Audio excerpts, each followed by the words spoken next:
जाता है। हंसो मत।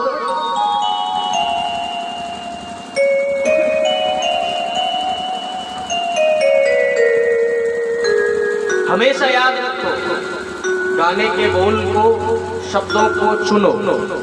क्या कोई कहना चाहता है? ये शायर लिखते हैं किसी की घटना को देखकर, ये शायर लिखते हैं जख्म खा के अंदर से। कोई कभी कविता लिखता है तो वो कुछ समझ कर लिखता है। हमें एक प्रसंग कई दिन से याद आ रहा था। हम लोग पहली बार आपके यहाँ पर आए हैं। न तुम हमें जानो न हम तुम्हें जाने, मगर लगता है कुछ ऐसा मेरा हमदम मिल गया। ऐसा लगता है कि हमारे अपने ही लोग मिले। न तुम हमें जानो न हम तुम्हें जानो। ये मौसम, ये रात चुप है, ये होठों की बात चुप है। खामोशी सुनाने लगी है दास्ता, नजर बन गई है दिल की जुबां। न तुम हमें जानो न हम तुम्हें जाने। 3 दिन से हमारी कथा, तीसरा दिन हो गया। पहले दिन इंस्ट्रूमेंट कोई और था, ना तो हम उन्हें जानते थे।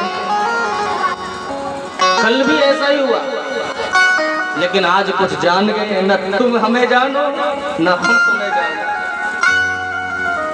मोहब्बत के मोड़ पे हम मिले, सबको छोड़ के हम धड़कते दिलों का लेके ये कारवां चले आज दोनों जाने कहां। न तुम हमें जानो न हम तुम्हें जानो, जाने कहां जा रहे हैं। एक बार हनुमान जी महाराज लंका में युद्ध चल रहा था। रावण ने भेजी अमर सेना, जाओ मार दो ना उसको।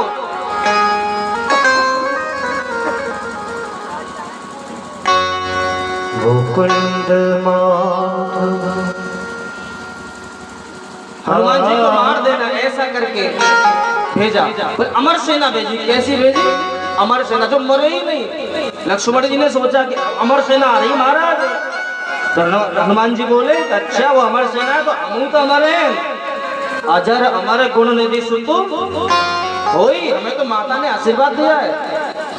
और उन्होंने सोचा कि पीछे से काम करें, पीछे पूंछ में लपेट लिया। लोग लंका के सोच रहे थे पता नहीं अब ये कहाँ छोड़ेगा, जाने कहाँ जा रहे ऊपर। हनुमान जी ने ऐसा ऊंचा फेंका, ना वो नीचे ना ऊपर, पृथ्वी के गुरुत्व से, जहां तक पृथ्वी के ध्रुवी है गुरुत्व है, उससे ऊपर फेंक दिया। अमर बने रहो, चिंता मत करो, खूब अमर वही घूमो। तो ऐसा ही सही सर, ना तो तुम हमें जाने। प्रकृति के खुले मैदान में सब एक जैसे हैं। हम लोग मिलते बिछुड़ते हैं, जैसे पानी में बुलबुले उगते हैं, एक दूसरे से मेल खाते हैं, फिर वो विलय हो जाते हैं उसी में। ऐसे हम मिलते हैं। कुछ क्षण आपके बीच में आए हैं, इस नर्तन को देखकर फिर चले जाएंगे। हमने कई परिवार बसाया, तुम्हारा कई परिवार है, लेकिन हम जिसको अपना समझते हैं वो ऐसे ही पानी के बुलबुले की तरह सारा संसार। कपिल भगवान ने माता देवहूति को शांग के शास्त्र गर्भ स्थिति, गर्भ में व्यक्ति पड़ा हुआ भगवान को याद करता रहता है। क्या कहता है? गर्भ माहि शिव बहु सुख पाए, गर्भ माहि शिव बहु सुख पाए, गर्भ माहि जीव बहु दुख पाए, गर्भ माहि जीव बहु दुख पाए। अति पीड़ा जो नहीं कही जाए, अति पीड़ा जो नहीं कही जाए। माँ जब तीक पदार्थ खाई, माँ जब तीक पदार्थ खाई।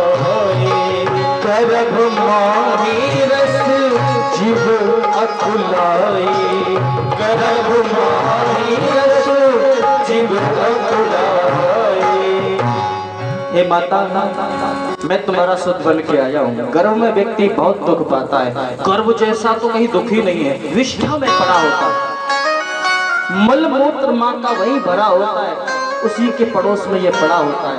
मल मूत्र में सिर गड़ा रहता है, गला हुआ होता है, उल्टा लटका है, कुछ कर नहीं सकता, पैर बजाता रहता है, अरे नारायण मैं तुम्हारा भजन करूंगा, मुझे बाहर निकालो। अति पीड़ा जो नहीं कही जाए, इतनी पीड़ा होती है। गर्भ के जो कीड़े होते हैं उस बच्चे को डसते हैं, काटते हैं। माँ जब तीखा कुछ खा लेती है तो बच्चे पर असर पड़ता है। तीख पदार्थ खाई और गर्भ माई रस जीभ अकुलाई, और जैसे तीखा खाया तो जीभ अकुलाता है, अंदर धड़पड़ाता है। विष्ठा मूत्र मध्य बंदी जा रहा, विष्ठा मूत्र के बीच में लटका रहता है। उचकई तड़पई कस उद्धारा, खूब कोशिश करता मैं कैसे ही बाहर आऊं, तड़पता है और कैसे उद्धार हो ये कामना करता है।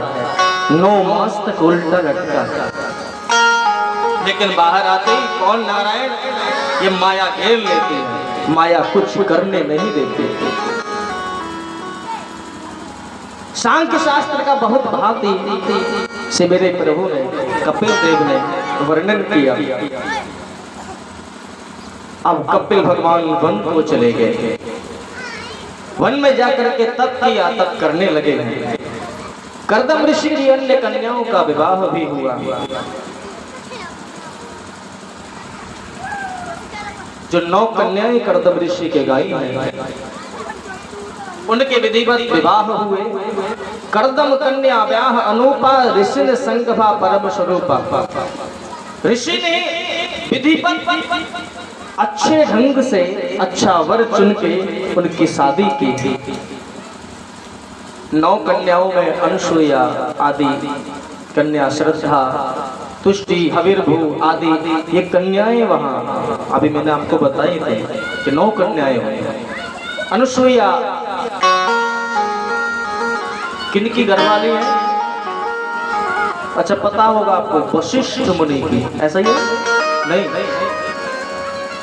नहीं पता, तो इसका मतलब पता नहीं है। अनुसुईया तो अत्रि ऋषि की घरवाली है, अत्रि ऋषि को विवाही गई है। ऐसे ही अन्य कन्याओं के भी विवाह हुए। इन्हीं के घर में एक बार इन्होंने तप किया, भगवान से प्रार्थना की, हे प्रभु आप हमारे घर में शिशु रूप में आए और हमें आशीर्वाद दे के जाए कि आप ही हमारे घर में आएंगे। पत्रिय प्रतिरूपेस्वे भवाया नागशेरुषा, अप्रौढेवात्मनात्मान मजहाद्योग संयुता। आप हमारे घर में आएंगे ऐसा हमें आशीर्वाद दीजिए। ऐसा कह करके मेरे प्रभु अत्रि मुनि के यहाँ पर 3 रूप में, 3 रूप कौन से? उनके घर में सोमो भूत ब्राह्मणों सेन, दत्तो विष्णुस्तु योगवित्, दुर्वासाः शंकरस्यांसो निबोधांगिरसः प्रजाः। दुर्वासा शंकर परम जन्मे सती आधार, निज निज अंशज तेज बल कथा नेह रस सार।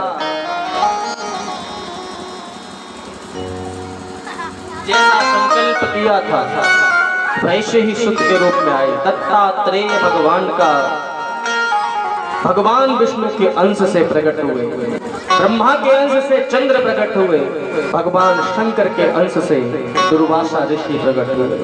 दत्तात्रेय भगवान की जय। दत्तात्रेय ने ही तप किया। पहले के लोग तप बहुत करते थे, आजकल पता कैसे है, कैसा तप होता है? आज के युग में तप नहीं होता, जबरदस्ती तो बिठाए जाते हैं। मंदिरों के गेट मुझे लगता है इसीलिए छोटे होते, दुनिया में यूं घूमते यूं कहीं नहीं झुकना, मंदिर के छोटे होते वहां झुक के जा। ये स्वीकार ही नहीं करता कि मैं परास्त हुआ हूं। आज के युग में जीव पता कैसे करते हो, जब सामने जाएंगे भगवान के और क्या कहेंगे, त्वमेव माता च पिता त्वमेव, क्या बोलते, त्वमेव माता, पीछे गेट पर ध्यान गया, वहां चप्पल रखी है, च पिता त्वमेव, त्वमेव बंधु, पीछे ध्यान तुरंत गया कि कुत्ता बिल्ली नहीं आ जाए, कहीं चप्पल भी चली जाए, सखा त्वमेव, ये तो भगवान तो है माता और बाहर पिता, त्वमेव माता और बाहर पिता है, त्वमेव बंधु, ये तुम हो बंधु, तो सखा बाहर और खड़े हैं। दो क्या नंबर गाड़ी होती है ये, चप्पल को क्या बोलते हैं, 0 पॉइंट, तो बाहर खड़ी अपनी तो एम्बुलेंस, एम्बुलेंस ही है ये, कुछ नहीं करती, 11 नंबर के नीचे रहती है, ये समझो कि टायर है। तुमेव विद्या द्रविणम तुमेव, क्या कहेंगे कि तुम विद्या के देने वाले हो, और पीछे जो है तुमेव सर्वम, सारे देवता तो उसमें है, सर्वम मम देव देव, सारे देवता, ऐसी तपस्या, और कितना झूठ बोल के जाते हो, पता है क्या कहते हो भगवान से, सोने की थाली में भोजन परोसे, ऐसे ही कहते हैं, और लेके क्या जाते हैं, स्टील की थाली में, स्टील को लेके जाए, और वो भी 3 किनका धरे, कोई किनकवा है, सोने को लोटा गंगा जल पानी, ऐसा बोलते हैं, स्टील के लोटा में 1 बूंद तो गंगा जल और 2 लीटर पानी, हैंडपंप को पानी, ऐसा ही है। कितना बहकाते हो, कितना चूना लगाते हो, इतना चूना, एक बार चूना लगाने वाला शंकर जी के मंदिर में पहुंच गया, दुनिया में स्याह सफेद किया। एक बार राजस्थान की घटना है, वो बड़ा स्याह सफेद करता था, जो कारनामे तुम नहीं कर पाओ वो 1 मिनट में कर देता था। एक दिन वो मर गया, क्या हुआ, मर गया, और मरकर यमराज के यहाँ पहुंचा, यमदूतों ने पेश कर दिया, बैठो, तो वहां पे सबसे पहले व्यक्ति को चित्रगुप्त के यहाँ पर बैठाया जाता है, वहां निर्णय होता किधर जाना है।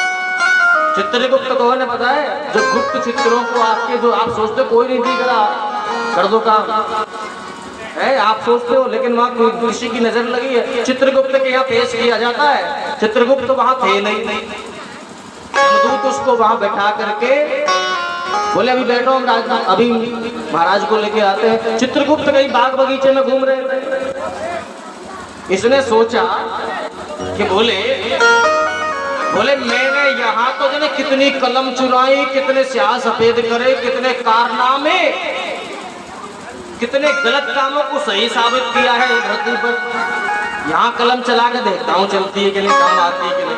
रजिस्टर रखा था चित्रगुप्त का, रजिस्टर अपने पास में खींचा तो उसमें अपना नाम लिखा था,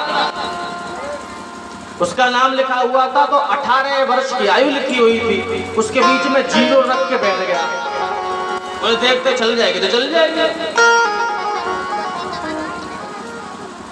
चित्रगुप्त आए, रजिस्टर खींचा, देखा, यमदूतों से कहा कि मूर्खो, इसकी तो 108 वर्ष की आयु है, 18 वर्ष में उठा के लाए, भगो भगो लेके जाओ।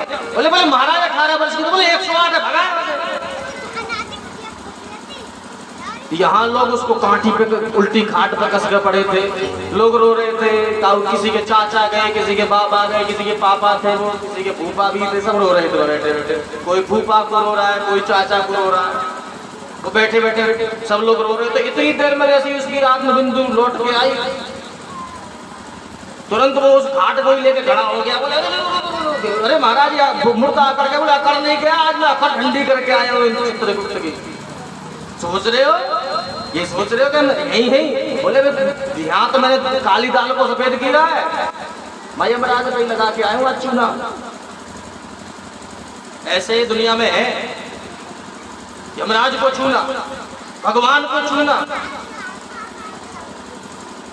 ये व्यक्ति कितना आगे तक पहुंच गया है, कितना कोशिश करता है चूना लगाने का। भगवान ऋषि रूप में आए, संत को भी भगवान का रूप बोला जाता है। किसका रूप बोला जाता है?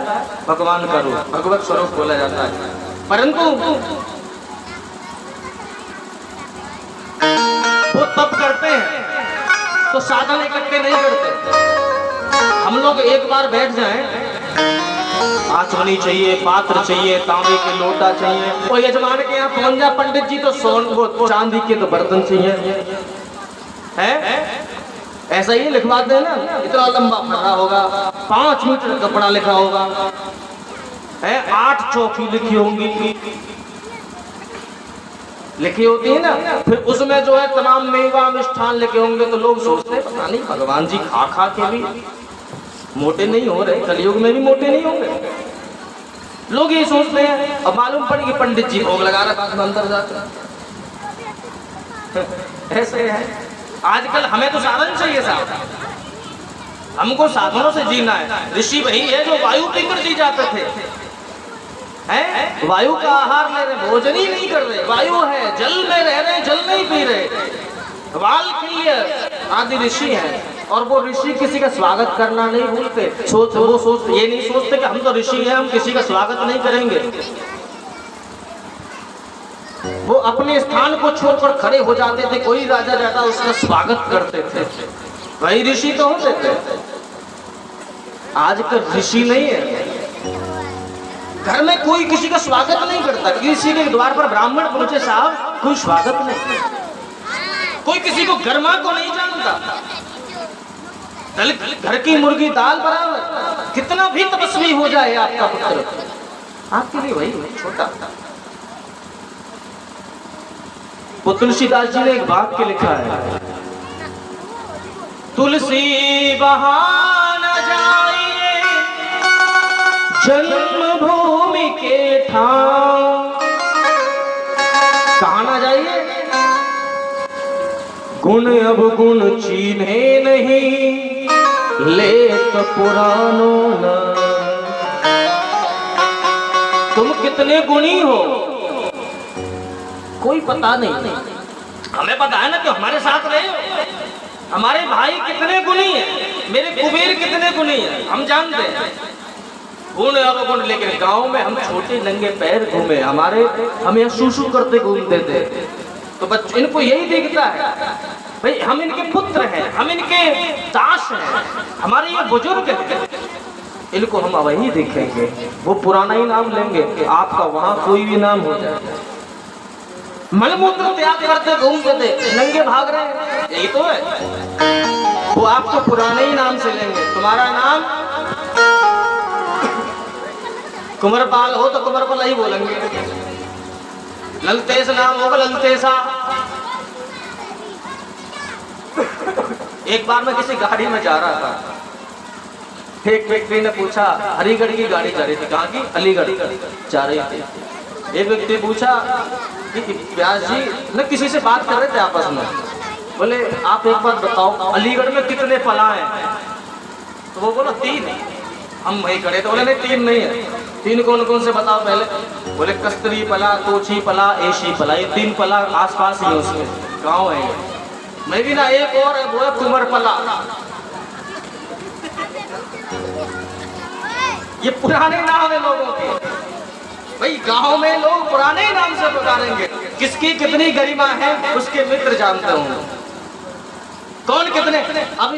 अब हम लोग बैठ करके कहें, हम एक कहावत है, नानी के सामने नंसार की बात। अरे कि हमारी नानी ताई चाची है, हम इनके सामने कहे नहीं हमारे घर पे तो साहब सोने के लोटों से पानी पिया जाता है, हम बने ठने घर में सब जानते हैं कौन कितना, कितनी बार गोबर फेंकने गए तुम इनके सामने, कितनी गर्त में वो गांव के सब लोग जानते हैं। हम चाहें कि हमारा स्वागत हो, हमारी माता हमारे सामने आरती उतारे, वो आरती भाव से उतारेगी क्योंकि आप अच्छा काम करके आए होगे तब। लेकिन माता के आप पुत्र ही रहेंगे, बाप के बेटे ही रहेंगे, चाचा के भी बेटे ही रहेंगे, उन भाइयों के वही रहेंगे जो थे पहले। हम सोचे कि यहाँ स्वागत मिलता है, अवश्य में बनना। तुलसीदास जी एक बार गांव में गए, सोच रहे थे कि हम तो तुलसीदास हो गए, लेकिन पुराना नाम लिया, राम बोला। उन्होंने राम शब्द बोला था ना, लेकिन गर्भ से बाहर आते ही इनका नाम राम बोला ही रख दिया था। राम बोल करते थे, बोले राम बोला। तुलसीदास जी की तुरंत कलम चल गई, बोले ये गांव में जाना ही अच्छा नहीं है, क्योंकि हम स्वागत कोई जानता ही नहीं। कुछ लोग कहते थे कि स्वागत तो करूं लेकिन पर साधन सुलभ नहीं। हम सोचे कि हमें कोई स्वागत करे, नहीं, ये तो मेरे महाशय मेरे प्रभु यही चाहते हैं कि हमें स्वागत की कोई आवश्यकता नहीं, कोई हमें व्यंजन नहीं बनाए, हमें चाहिए ही नहीं। तुम क्या खिला दोगे? परमात्मा के दिए हुए में से भी लोभ करते हो, तुम हमें खिलाओगे क्या? मेरे प्रभु दत्तात्रेय किसके अवतार लिया? आत्रेय, आत्रेय के पुत्र हैं, इसलिए आत्रेय। दत्त माने ये नहीं कि सोमदत्त ओम दत्त है, ऐसा नहीं है।